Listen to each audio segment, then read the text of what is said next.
I think we're recording now. Awesome. So I've got the man himself, Michael, from freshbelief.com.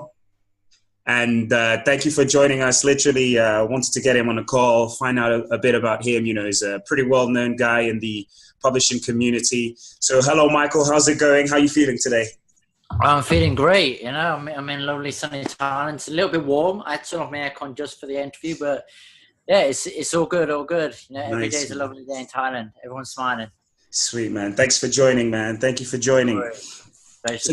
So yeah, first of all, literally, we wanted to know, a bit about you and how you got to where you are. So like, who's Michael, and if we could jump right into it. All right. Well, it's a long story, but I'm going to basically cut it down into basically a short version. Okay, I came to Thailand about 11 years ago, and I came to do Muay Thai. Right. And when I was there, the typical foreign story, you meet the girl of your dreams, if you want to call it that. And then I went back to England. I was still in contact with her. I came back to see her, and it was like, okay, and I was thinking, how can I stay here?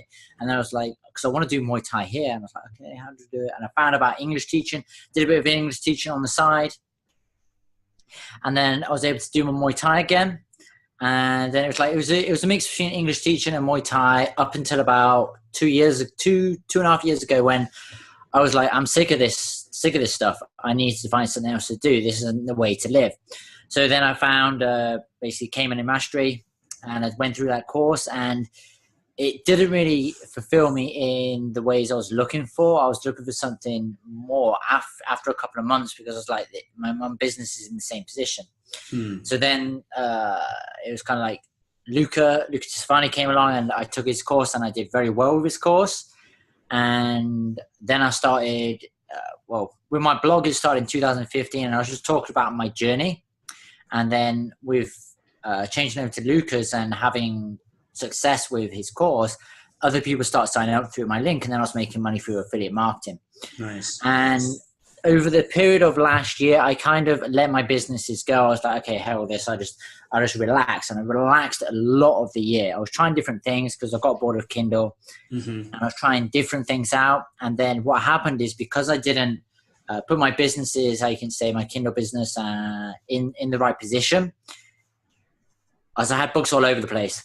My books started to slowly go down, and then I got to like from a couple of $1,000 per month, I went down to a couple of $100. Oh wow! And yeah, it happens. And what I want to teach people with this is a stark warning. Okay, if you don't take care of your business, it could go down. It might not. Right. And then around December 2017, I was like, you know what? I need to start looking at ways of making money, because my business has gone down. So I then started a writing company called Razor Sharp Copy, which I approach marketing companies and say to them, okay, what I can do for you is I can help your company build you up by creating blog posts for you. That's the short version of it. And then what I'm doing with that money is I'm reinvesting it back into my Kindle business. Cool. So, yeah. And that was, you said Razor, what was that? Razor Sharp Copy. So like a razor and then sharp and copy.com. Sweet, man. Dope. But yeah, I want to know a bit more about you before we move on to the Kindle stuff. Okay. So what did you do? So what were you doing in the UK before, and how did you actually go into the whole transition of internet marketing? It was really like I've been looking for quite a few months. I was looking for different kinds of ways to make money online. It's like YouTube videos, blog posts, and I tried a few. I'd already tried a blog, and it didn't kind of work. And I was like, okay, this doesn't work. And then I tried drop shipping. I tried many different methods online. I was like, I was trying this and that and this and that, and then boom, that's like really how I got into the internet marketing scene. Is just trying different things and seeing what worked. Right. Dope. And so before you visited Thailand, in the UK, were you just working, or were you already in the scene? No. The internet marketing thing happened while I was in Thailand. Sure. I've been in Thailand for 11 years. Yeah. So it started about 2.5 years ago. But when I was in the UK, I was just looking at ways to earn money. Just because I was going through college, and then I wanted to go to Thailand. So I just got a job working 7 days a week, trying to get to Thailand to do Muay Thai. Right. And then I came back and I did the same thing. So it was just like hard work ethic to just get what I wanted to do. I didn't want to go to university, but I didn't know what I wanted to do. Right. Sweet, man. Interesting story. And then, so with the whole time, do you fight professionally or you just train? I've stopped now, but yeah, I had about just over 60 fights when I was fighting Muay Thai. Damn, man. That's awesome, man. 60 fights. Damn. And how long have you been practicing? Just the period while you were in Thailand, so 11 years. Yeah, it's about 8 years. It was on and off because I got injuries. Like I've had spinal injuries. I've had like problems with my tendons, problems with my ligaments. So that took me out for like quite a few months at a time. When I did my tendon in my hand, that was about 2-3 months, like rest and recovery before I could even start training again. Wow, man. Yeah, so it's kind of things like that. And then I did my Achilles tendon and my groin, and it's not fun having these injuries because you want to train, but you can't train because if you do, you hurt yourself more. Right. I mean, I've not had any injury as serious of what you've just mentioned, but for instance, I'm doing kickboxing and now I can't train because I kicked a dude in the elbow. So my foot was like swollen, you know, like I went to the hospital a couple of days ago and I'm on pills trying to get the inflammation down. So it's been like 2-3 weeks out. So man, spine injuries and all that. Wow, that's crazy, man. 60 fights though. That's awesome. So right now, what? You just work, you just train, you don't actually... Yeah, I train like there's 2 gyms I go to. One's like more of a Muay Thai gym, but it's not, they just train for fun. And then there's an MMA gym I go to. If you see on my Instagram, it's called Yorkie MMA. And I just train there just for fun, you know. The guy at the Yorkie MMA is trying to encourage me to go for an MMA fight. I'm just like, I just want to train. And he's like, okay, you know, cool guy. So, right. Sweet, man. Cool. So let's delve a little bit into your successes. So, you know, you said you started a few things. So was that all before Kindle Publishing? So you said you tried drop shipping, you tried blog posts, all of that. That was before going into Kindle Publishing. Is that correct? Yeah. So I was following like Johnny FD. You might have heard of him. Yeah. And I was just following his, and I was like, okay, he's done drop shipping. He's done well with it. I'll be able to do it. But the problems that occurred for me when dropshipping happened was when I was setting up the company in the UK, they wanted a limited company. Now, for me to have a limited company in the UK, it was like I needed a business bank account and I needed a trade address, and it was just like it was too much, and I couldn't do it. And even though I'd started like calling suppliers and stuff and started getting people, I couldn't physically do things like with paperwork because I didn't have certain things in place. Right. And then I tried it in America, and there was more complication. I was like, okay, screw this drop shipping, I can't do it. Right. Yeah, I've tried that. I've tried like YouTube, like review videos. I've tried like articles. What else? I tried a whole bunch of stuff. Right. And I kind of landed on the Kindle as one that I saw potential, and I just worked at it. Right. And how did you come across like Kindle Publishing? Like I said, it was K Money Mastery, Stefan's course. So you just stumbled onto a video, or I mean, how did you actually find out about the? Because for me, it was really random. It was Adrian Ingram had a podcast on like Travel Like a Boss, and I saw it and I thought, okay, he's doing that. Okay, maybe I can do it too. So, but then I went ahead and I just bought the course. Sweet, man. Cool. And yeah, so delving a little bit into publishing. So how long would you say it took you until you started seeing some success with publishing? Like my first couple of $100 happened after like maybe it was a couple of $100 was like 2 or 3 months. And then I hit the 1,000 stage after like 6 or 7 months. And then after that, it kept on building. It kept on building until I got to about $2,500, $3,000 per month. Sweet, man. Cool. And I got here some more questions. Cool. And what would you say, like with your experience, what would you say was a key thing, or, you know, back then or even now, for someone to actually get some success with publishing? Okay. Like every year on year, it gets harder and harder. What I mean by this is the quality gets better. And if your book is like, you need to get, I would say that if you want success in this, it just go after the white hat methods, because like people are talking about the black hat method, like review swaps and all that kind of stuff. But it's, it's if you do things right, it's not that easy to get reviews the organic way. Right. So the thing is, like, have a quality. When someone goes on the Amazon page, the book is the first thing they see. And then it's going to be the title. And then you're going to have a description. If you've got all those three things, then there's a chance somebody's going to buy your book. There might be a chance someone might look in the start of your book. So you want to have a good introduction, because that's what's going to sell people. So if they look at the first thing on the cover and they're like, oh, I like this book, click. They might look at the title. You want to have a good title. The title can't be something generic, like, let's say, Dog Training, the Ultimate Guide, because everybody's got that. It has to be something like Dog Training, how to make your dog obedient in like 5 days or something like that. It has to be, that's kind of a shitty title, but it has to have something which is specific and to the point, because if it's not, someone's gonna go for the next book, which takes the, what's the word? Which they have a pain point and they want that pain point solving. Okay. So if your book does that and your title says that, boom, it goes on to that.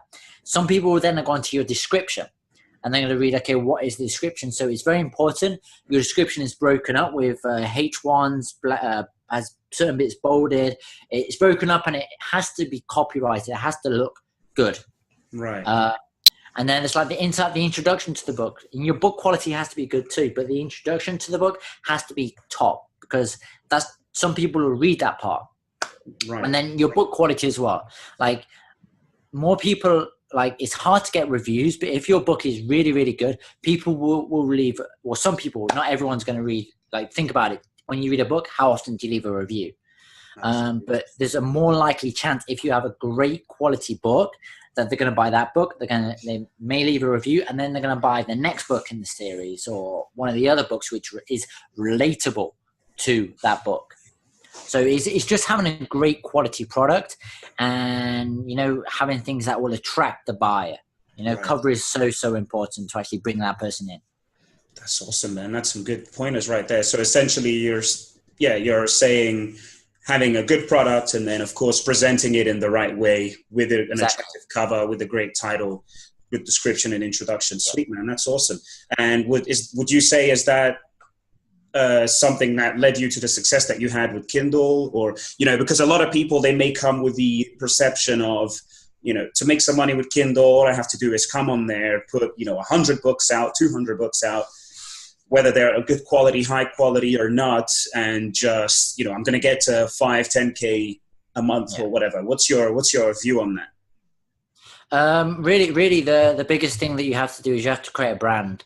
When I say a brand, it means creating an author and having a persona to your books. Because if you have a persona to your books, what it means is, like, you have this one guy, he's called Bill, and his problem is, let's say, he wants to start a business. Okay, what does he need to start a business? Well, if he wants to start an online business, he needs to learn how to do WordPress. He needs to learn a bit about copywriting, about writing. So right there's 3 books that you can write for Bill. Wow. He's just your persona. And if you know your persona and the person that you're writing for, you have to write his style.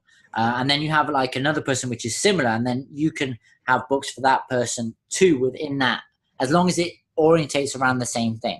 Right. This is what I'd say is, like, kind of the biggest thing for anybody's success is, planning out your niche first and working out what books that person needs, and then moving forward from there and making sure all your books are quality. Because you might, if you put out a book, you might make, like, let's say $1,000. I've seen one guy, he made his first month, he was making like $5,000 per month, but every month or after the first month, he started getting terrible reviews and it went down. So it's just about creating a quality product and creating a persona around around the book. Because if you have that persona, people will be able to, that person will buy again and again and again for you. That's what really makes success. Right. And going into, getting that person to buy from you again and again. Do you build email lists at all? Do you do any of that stuff? Do you back end? It's 100% important, because if you look at any successful business, they need an email list. And the thing is, it can be something simple as, let's say let's give an example. So you have a book and you're not sure what to write in the emails. Okay, just write a description about the book. Just write like if you have like a series of, like, let's say 10 books, you can write a description about the book, which is like orientated towards email. So you talk to that person and it's solving their problem, and you say, okay, to check out more information, here is a book.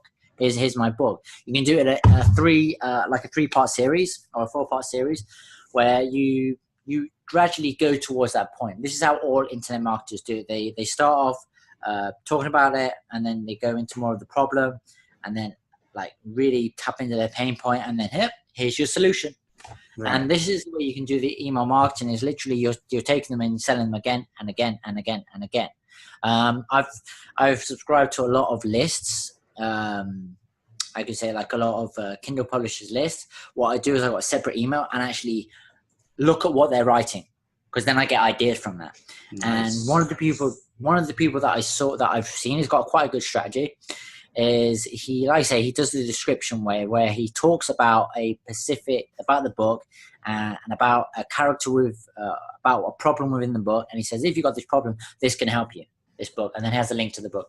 And he just has that email, and he just every single email he sends is a link to the book. Right. So I've seen that there's multiple ways you can do the email marketing. Like, I would say when you're starting out, focus on the books. And then, because if you're focused, one of the problems I had is my focus was all over the fucking place. That's why my books went down. Right. Is focus solely on your books first. And then once you have a couple of books, okay, start an email list. Because with one book, it's very difficult. If you've got 5 to 10 books, then it becomes a lot easier to sell, because you're not just focusing on that one book. Right. Cool. And what would you say are the biggest challenges someone can face, and what are kind of some, if someone is starting now, or perhaps they have a couple of books out and they're looking to take to the next level, what kind of things that they should look out for, and kind of some warnings that you would give? I know you had your a video that you put out that I checked out, which was kind of the predictions for 2018. Okay. But just in general, what would be like some things that people should be looking out for, if they're Kindle? Really, it's just like trends. It's like, if you have a solid niche where you've done your niche research, this book is this niche is evergreen, and you can create your books better than that guy right there. You don't really need to worry about much within Kindle Publishing. It's only if you're using black hat tactics that's when you need to start worrying, because you have to be looking over your shoulder, because Amazon might actually, this is a thing that people don't realize about the platform they're on. They're using Amazon. They're using Amazon's platform, and it's Amazon's rule book. If Amazon wants to change things like that, you have to go to their rule book. You have to follow their rules. They do have an algorithm which which relates to your books. You need this, this, and this. But what I'm starting to see now, this is something I'm starting to see, is some of the top books, some of them don't even have the keyword in their, like, in the start of the book. Like the strategy for people which used to be is use your keyword at the start of the book. Right. And then do a subtitle. I'm even seeing now books which they haven't even got that keyword in the front of the title, but they're still ranking well. They haven't got that many reviews. And so this is something that I see, that I think what I think the trend for Amazon is going, this is what people have to watch out for, is make your title interesting, make your title specific. Because if you got this generic title, this is one thing you got to watch out for. If you've got generic title, a new book's going to come in which is going to look more interesting, and your book's going to die. Right. That's the direction I think Amazon's going in right now. And get rid of review swaps. If you're making enough money, start working on your strategy for gaining organic reviews, because it's not, once you work it out, it's not that difficult to do. Right. Cool. Awesome. Very good. Wow, it's good insight. Yeah, in terms of reviews, I mean, as you guys know, I had Nigel from Power Pack Success on here on my last interview, and he was talking about how he would use the email list. I believe it was Nigel. Yeah, he would use the email list to create a following of reviewers. You know, so opt in here to become part of my review team, and then he would then market their book. He would give them his book for free and then get a review in exchange. Is that something a strategy you've used? Yeah, it works and it doesn't work. It's really because people are bound by time. You know, it's like if someone asks you to review the book, it's like do you have your time? How much do you like that author? Because if you really like somebody and you feel that you want to do something for somebody, boom, they're easily going to do it. But if they're just like an average kind of like they say sabai like kind of neutral person, it's going to be difficult to get them, even though they're on that list. So it's one of the things about getting enough people on that, like I would call it ARC team, to actually be able to review your book when it comes out, you know. And like some people say, oh, it's a waste of time sourcing people from from outside, but at the same time is you need reviews on your book. So you want to spend time actually trying to build that ARC team. So when your book does come out, you have, like, let's say 10 people to actually go ahead and review your book as soon as it comes out. Because reviews, if you don't have any reviews on your book, no social proof, it's going to be difficult to basically sell your book and it's going to drop. Absolutely. Absolutely, man. Sweet stuff. So yeah, so tell me about freshbelief.com. I know it's a blog and it's mainly focused on, you know, your life and kind of everything you're going through. So tell me a little bit about that. And so Cool. Well, Fresh Belief's really about like my journey, things I've been doing, like talking about different subjects. So like my focus, like last year, it went over to different kind of stuff. So you could actually see what I was doing. I was trying this, I was trying that, because like I said, I got bored of Kindle Publishing. But at the same time, it's just me talking about different things, what I'm doing this, I'm trying this, what has worked for me, what hasn't worked for me. So people can see. Like, even though I'm going through a bad period right now with my Kindle Publishing, I was really nervous about putting that on there. And then I talked to a friend and he was like, you know what, put it on there, but talk about it because people will relate to it. Mm-hmm. So I'm wanting to show people there are ups and downs. You will have good, you will have bad, because a lot of people on blogs, they only talk about the good. Right. And people are like, oh yeah, this journey, it looks wonderful, it's all good. But I want to show, okay, there can be a dark side to it. There can be a bad side to it. You know, you can get these letters. You can get your books taken away. Like I had like six, 7 books taken away when I got copyright notice. And exactly how I handled it, because if that notice is there and my experience is there, people just have to look and see, okay, this happened, this is what it did. Okay, I can do this too. You know, I want people to see that, you know, you might go through shit, but if you can keep working hard and you can keep on believing, you can come out on the other side and you can have the success. It's just about pushing forward and moving forward. Damn, man, that's pretty awesome. So on your blog, you're basically sharing your whole experience, the good, the bad. Cool. Yeah. That's pretty awesome, man. Guys, check out freshbelief.com. I mean, I went through it a little bit. I know that you post, you know, what's going on in your business. You have different areas that you're discussing and everything. So yeah, man, check out freshbelief.com, guys. He's got a lot of good content. Also, how active are you still on your YouTube channel? A YouTube channel right now, it's not as active because I'm only really doing stuff when I post a blog post, but sometimes I don't. It's like I'm coming out of a blog post this week about checklists, but I don't think I might shoot a video, I might not. I'll see, you know, because when I shoot the video, I've got to then edit the video, and it's a time constraint. You know, it's one of the things that I'm doing, like different things. Like I've got my writing business now, which I've got 2 articles still to write, and I've got to do them. So it's a time constraint right now for me, which I'm trying to post regular content whilst not squeeze myself too tightly. Right. Sweet, man. Sweet. And in terms of Kindle Publishing, are you still active with publishing? I know you mentioned you had a little bit of a challenge there. What are you working on right now? Okay, so the biggest thing that was keeping me back was basically a launch strategy and my review strategy. And now I basically got them completed, about 70%. I'm still writing them out. And they were my biggest challenges for 2017. It was like, that's the reason why I stopped. But now I've got books that were written last year, but I didn't publish them. So those books are going to be published within the near future. And I'll be using the strategies, and I'll be basically talking about how well they worked or whether they worked.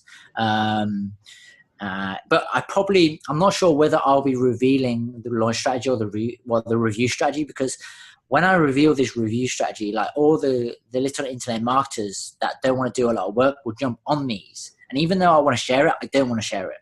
Right. Because the people that are lazy, they'll basically implement this and they'll ruin it, because it takes work, and you've got to contact certain people. And I don't want all these people being contacted, and then it's like it ruins the chance for people that are doing it properly. Right. But no, for that, I'm basically going into a new niche, which I'm basically I'm basically planning it out now. I'm doing my pyramid where I'm planning out all the books, which order they're going to be published in based on the difficulty. Because if it's a more difficult niche to get into, on things where I'll publish that book later once I have a platform.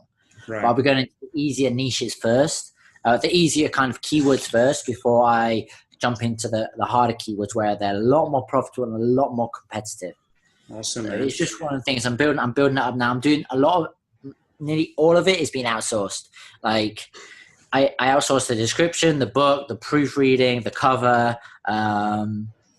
Oh, by the way, people, don't get a shitty cover made on Fiverr. Go and get one made on Upwork. Find someone that's a professional designer and get one made on Upwork. It might cost you a bit more, but they look fantastic, man. That's just a piece of advice, guys. Sweet, man. And you'll be sharing this, this new, not specifically the strategy, but you're going to be sharing your success on your blog and all that good stuff. Yeah. I'm going to show people, my aim for my new book is to get it to 5,000 bestseller rank. That's the aim on this launch. Damn. That's awesome, man.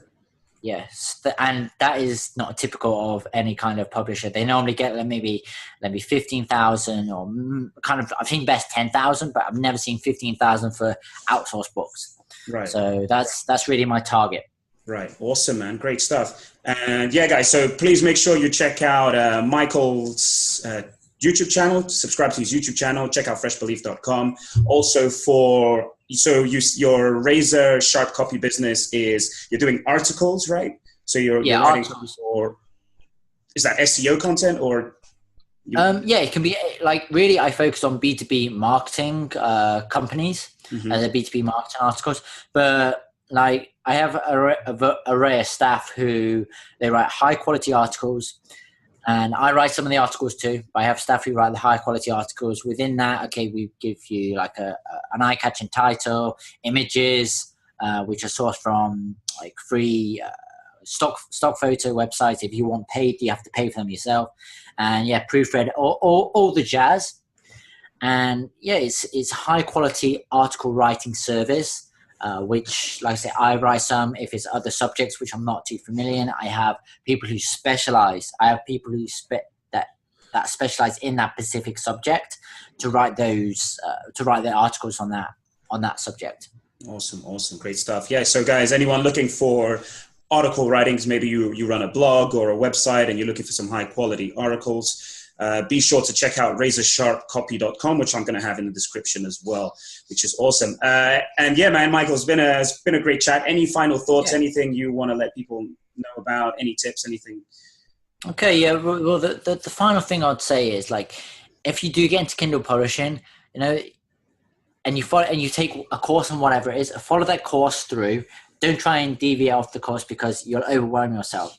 But once you started like making like good money from the Kindle, start a lot of these courses, they teach a black hat tactic to start you off, but work and get the white hat ways, because you want to be earning money from whatever business it is from long term, or you want to be able to sell that business. Right. Because if you sell it on something, let's say like whatever platform is, you can make 20 to 30 times your monthly revenue. So if you're earning, let's say $5,000 per month, you can sell that business for, let's say, $100,000. That's not a bad take.